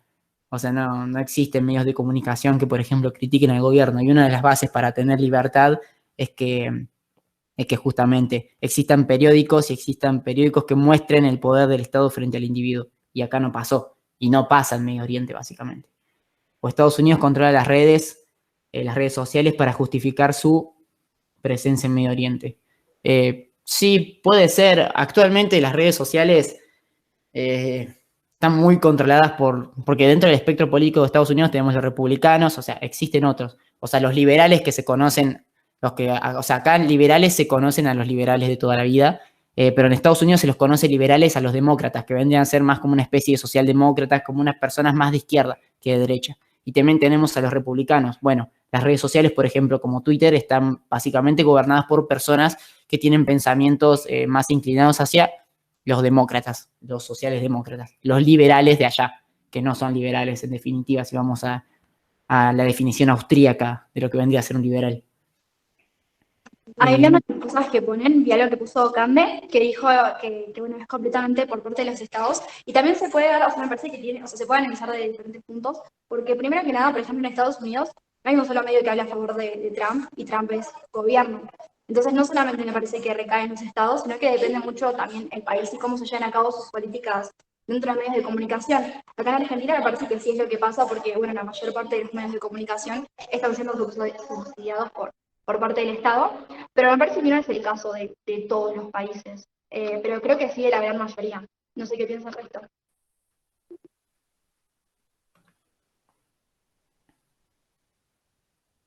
Yo creo que acá, tipo, hago yo dos aportes justamente en base a lo que dijo Lu y lo que dijo Lauti. Primero hay un autor, un genio que siempre lo saca, un autor francés, Jacques Derrida, que expone justamente el problema del pensamiento dicotómico del ser humano. Nosotros todos lo tomamos como una dicotomía entre blanco, negro, positivo, negativo, y hay que intentar romper con eso, intentar crear que hay mayor cantidad de caminos, que hay mayor cantidad de posibilidades, que un problema muy natural del ser humano que históricamente siempre fue así. Y otro aspecto que es otro autor, claro que ahora mismo no me acuerdo, que es un autor clave, para así decirlo, que expone que el cuarto poder acá en la posmodernidad es el poder de los medios, porque es un poder el cual ha llevado la manipulación, por decirlo así fácil. Un caso fue la fake news que apareció sobre la muerte de Kim Jong-un, y que todo el mundo acá en Occidente creímos que había fallecido Kim Jong-un, y después apareció re feliz el gordito. Entonces, al continuar con ese punto, el cuarto poder, que es justamente de los medios, hace una gran influencia en todo el contenido que nosotros recibimos, y nosotros cada vez somos más hipersensibles a eso. Sumando al caso de la cuarentena, que nos ha demostrado que tanta dependencia de la virtualidad nos ha jugado muy en contra en muchos aspectos. Sí, sí. El cuarto poder, si no me equivoco, Thomas Macaulay había hablado en uno de mis videos últimamente sobre eso. Y sí, es totalmente real. Es verdad, lo de la Kim Jong-un fue una fake news enorme. Igual salió después y salió como medio raro. Y bueno, o sea, la verdad no hay mucha información que salga de Norcorea. Hay una película sobre eso, se llama El Cuarto Poder, que está buenísima, que, bueno, habla sobre un chabón que va a robar un lugar, creo que un museo, y resulta que los medios de comunicación juegan con eso de hacerlo ver como lo peor del mundo y hacerlo ver como lo mejor del mundo para que pueda salir. Y es una cuestión que está muy buena y se ve como juegan los medios de comunicación, me parece que es sumamente recomendable. Y también respondiendo a lo que ponían en el chat sobre lo de las redes sociales y eso, tenemos que entender que los países no controlan las redes sociales. Las redes sociales son empresas, como decía Fausto antes, responden a intereses de lo que la gente quiere. O sea, ellos te van a dar lo que vos querés porque tienen que satisfacer tu necesidad de entretenimiento, por así decirlo. Entonces, una red social nunca te va a mostrar lo que vos no querés ver porque vos querés seguir consumiéndola y es lo que hacen ellos. Justamente no, o sea, no hay oferta, sino hay una demanda de algo. Entonces, ellos responden a esa demanda. Por eso me parece que no va tanto por cuestiones de los países. Bueno, por ejemplo, Trump, que se estuvo quejando de Twitter, no sé bien cómo fue esa cuestión, creo que la sabe más, bueno, que muestra que las redes sociales son independientes, son empresas aparte y tenemos que verlas como tales. Sí, incluso Trump sacó justamente un DNU para que las empresas que manipulen la información, las empresas de redes sociales que manipulen la información, dejen de tener el carácter de red social y si no pasen a ser como una especie de diario. Y ahí cuando pierden un montón de privilegios que tienen con respecto a Silicon Valley, que es justamente el epicentro tecnológico de Estados Unidos, estas mismas tecnológicas. Y bueno, como que hay muchos problemas. Obviamente todas las redes sociales tienen su inclinación política porque querramos o no, los dueños tienen intereses y bueno, es como cualquier Estado-nación. Una empresa básicamente se maneja como cualquier país. Tienen sus intereses y ellos van a abogar por el suyo. Por eso justamente las cuentas oficiales, por ejemplo, Twitter, YouTube, bueno, de Google, si no mal recuerdo, también empezaron y metieron el hashtag apenas apareció Black Lives Matter, se pusieron la foto en negro y toda la cuestión, que eso es una movida política y querramos o no, es la cuenta oficial de una red social. Todos están haciendo política a través de la red social.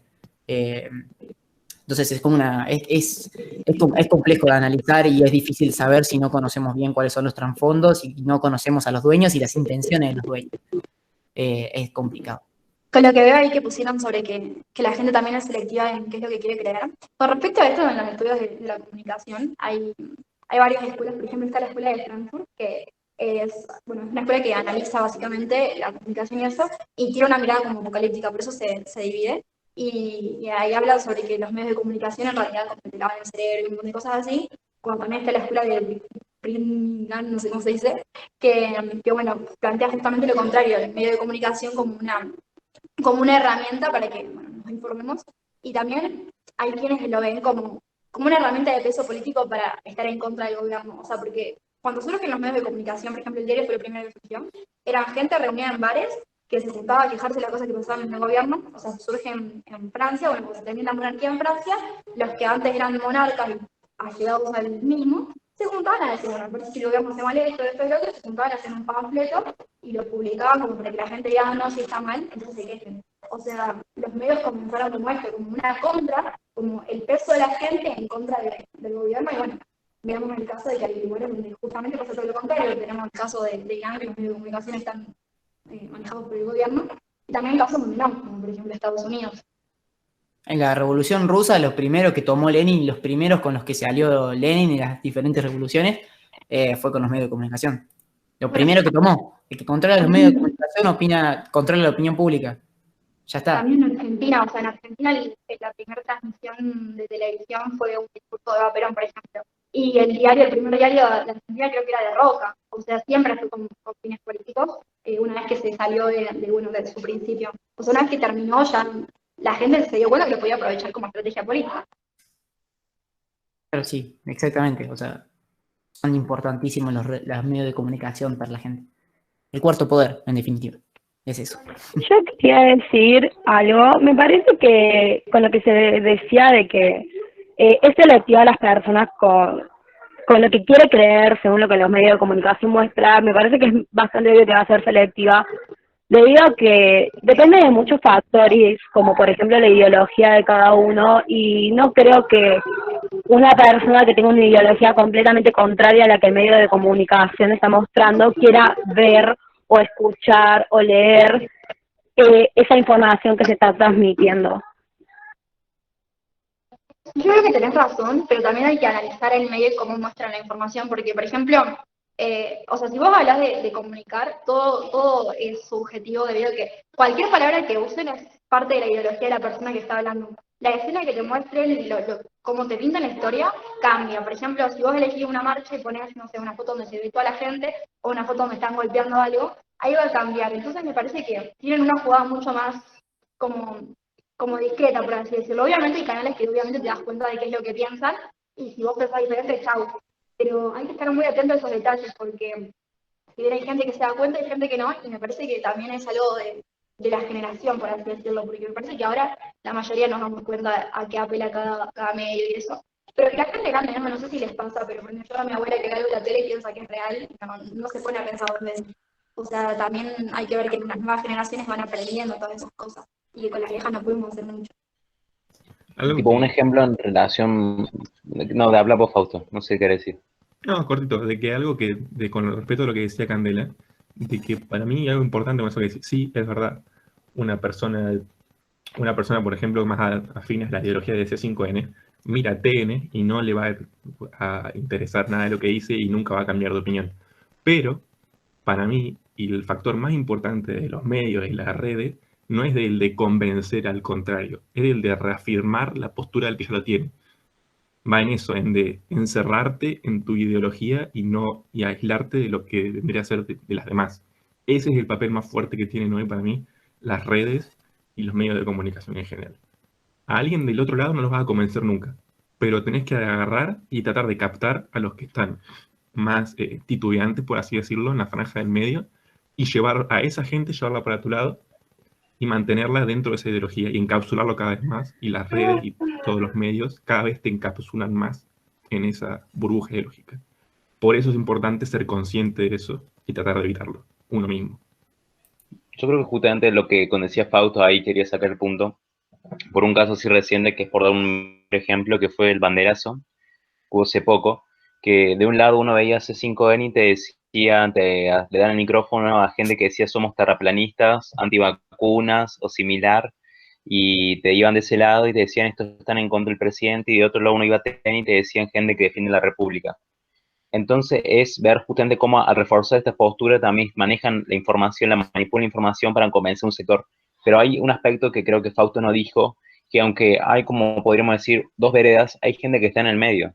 Hay gente que está en el medio, que muchas veces son niños, que tienden a ver esta noticia y entran justamente en un proceso de adoctrinamiento de un lado o del otro, y también gente grande, la cual muchas veces no ha construido su postura, no ha construido justamente su opinión, la cual muchas veces es maleable a lo que dice justamente los medios. Claro, totalmente. Me parece que las personas, al ver los medios de comunicación, dependiendo de qué punto de vista se lo vea, también se entra en una especie de adoctrinamiento si no se tiene idea de lo que se está hablando, no se tiene una postura propia. Entonces, como se decía antes, que hay que ser como ver mucho lo que se está leyendo y tener mucho en cuenta bastantes detalles para no caer en ese proceso de adoctrinamiento y poder crear un pensamiento propio, o sea, porque en los medios de medios de comunicación hay mucho adoctrinamiento por parte de muchas personas y por parte del Estado en sí a veces, entonces es una cuestión muy importante para mí. Yo creo que también es importante, como dijo, bueno, Candy Fausto y también Benja, de hablar de que, bueno, uno no te va a convencer de algo, pero por ejemplo, hay que ver de qué temas hablamos, porque obviamente no te va a convencer de qué es lo que está pasando en el país, porque como dije antes, vos lo ves, lo vivís y sabes qué ideología tenés, pero si hay cuestiones como lejanas, que también Benja lo dijo, y también Candy, que si vos no sabes el tema, obviamente te van a convencer cualquier cosa, porque por ejemplo, si nos hablan de Medio Oriente, nosotros no vamos a creer lo que dicen ahí, porque no tenemos forma de comprobar si lo que está pasando en Medio Oriente es real o no. Y también con respecto a las redes sociales, por ejemplo, lo que decía Lauti, que vemos a la nenita Siria, que está en 1.000.000 de fotos diferentes, 1.000.000 de lugares diferentes, y cambian. Lo que sí no comparto, el término adoctrinamiento, porque me parece que un medio de comunicación no tiene que, o sea, no cuenta como adoctrinamiento porque, a ver, es el espacio de cada uno para poder esparcir su ideología. y vos tenés la libertad de verlo o no verlo. No es que te adoctrinen porque te obligan, como si fuera parte de la educación que tu profesor te está diciendo, pensás sí o si no, no te apruebo. Me parece que en este caso vos tenés la total libertad de no creer lo que te dicen y averiguarlo por otras fuentes. No sé qué piensas sobre eso. Claro, sí, se puede utilizar como herramienta de adoctrinamiento. Onda, pero es complementario siempre a la educación. La educación siempre viene de la mano, perdón, el adoctrinamiento siempre viene de la mano del poder político dentro de la educación. Y en la educación se utiliza cierto tipo de ideologías, como es, por ejemplo, que salió últimamente, no es para decir nada, ¿no? Pero últimamente salió libros escolares en donde se hace apología y se hace analizar libros de revistas, disculpen, notas de diario de página 12, es como que ahí sí se está utilizando, por ejemplo, el poder político que conlleva la educación para utilizarlo como forma de adoctrinamiento. Pero eso me parece que es un problema más de América Latina que de Medio Oriente. O sea, en Medio Oriente esto no existe ni siquiera la educación. Lo que pasa es que poner el Medio Oriente, si tienen televisión, si es que llegan a tener una televisión, lo que va a aparecer es lo del gobierno, y ya ahí cambia, me parece, porque la televisión, como la conocemos nosotros, depende de la concepción que tengas, porque como la vemos nosotros, a nosotros no nos adoctrinan la tele, porque nosotros tenemos la libertad de verlo o no verlo. En otros casos me parece que sí, pero no hablaríamos de televisión en sí, hablaríamos de una herramienta propagandística nada más, sería como usar una pantalla o como dar panfletos, me parece que cambia ahí la función, que no es un medio de comunicación, sino que es un medio de propaganda de gobierno. Y bueno, igual también sirvió un montón, por ejemplo, Hitler, bueno, todo lo que hizo fue por métodos propagandísticos, realmente no de televisión, pero sí de radio y de panfletos y de cartelería y todo eso. Sí, en Medio Oriente, bueno, voy mucho al ejemplo de Irán también. Literalmente existe un solo medio de comunicación. Y ya está. No existe más nada que eso. Y nada, y la gente aprende lo que aprende porque lo escucha de rebote y sale de ahí. Y con suerte hay personas capacitadas y con suerte hay personas que van a la escuela. Con suerte. Entonces es un problema muy, muy grande que solamente las personas de ahí van a poder solucionarlo porque ellos únicamente saben cuál es su calidad de vida, cuál es su forma de vivir. Nosotros no tenemos ni idea, estamos a miles de kilómetros. Así que Sí, a nosotros que nosotros podemos decir sobre todo lo que pasa en el Oriente y eso, como aclaramos un montón de veces, o sea, es lo que nosotros vemos y lo que nos cuentan de ahí. Porque más allá de todo, nosotros decimos, sí, hay que fijarse en los medios de comunicación, te dicen una cosa, te dicen la otra, pero nosotros, a grandes rasgos, estamos fijándonos en medios de comunicación, y si ya nos fijamos, no sé, en el argumento de tal persona, no sabemos si la persona dio ese argumento por fines políticos o no. Por eso son todas teorías, por así decirlo, y tenemos que ir viendo qué es lo que pensamos nosotros, y hasta que el día que no vayamos a Medio Oriente a ver lo que pasa, no vamos a ver la realidad en sí. claro, también es como, por ejemplo, los datos que se dan también. Es que uno para hablar de Medio Oriente estamos muy lejos. Si, por ejemplo, no sé, si en Irán te dicen que es un dato real, existe aproximadamente un 82% de alfabetización, no sabés si es real o no. No sabés, no tenés ni idea porque es un gobierno que controla normalmente, suele controlar los datos y como que ese tipo de cuestiones están muy manipuladas. Sucede en todo Medio Oriente. Sobre eso, que en realidad es sobre educación en Afganistán, pero también se compara con Irán, se llama Buda explotó de vergüenza, que habla sobre todo, digamos, explica, digamos, sobre cómo es la educación allá, de cómo, para dar un ejemplo, que no estoy spoileando la peli porque son escenas las cuales no tienen correlación con el argumento. Los chicos juegan a secuestrar a las niñas, tipo, los chicos más chiquitos agarran a las niñas que están jugando, las agarran a secuestrar, juegan con aviones de que son drones para destruir ahí, juegan de que agarran cositas, agarran palito de madera y juegan que son pistolas. Y es una película grabada por gente propia allá de Afganistán, digamos. Y agarra una niña que quiere aprender a estudiar y le dicen, pero vos, ¿por qué querés estudiar si las mujeres acá no estudian? Digamos, la película está muy buena, se llama Buda explotó de vergüenza, y que es un reflejo, digamos, del nivel de educación, por ejemplo, que se tiene allá en Medio Oriente. Sí, ahí, Benja, si podés escribirlo en el chat para que la busquemos a la película, estaría buenísimo, la verdad.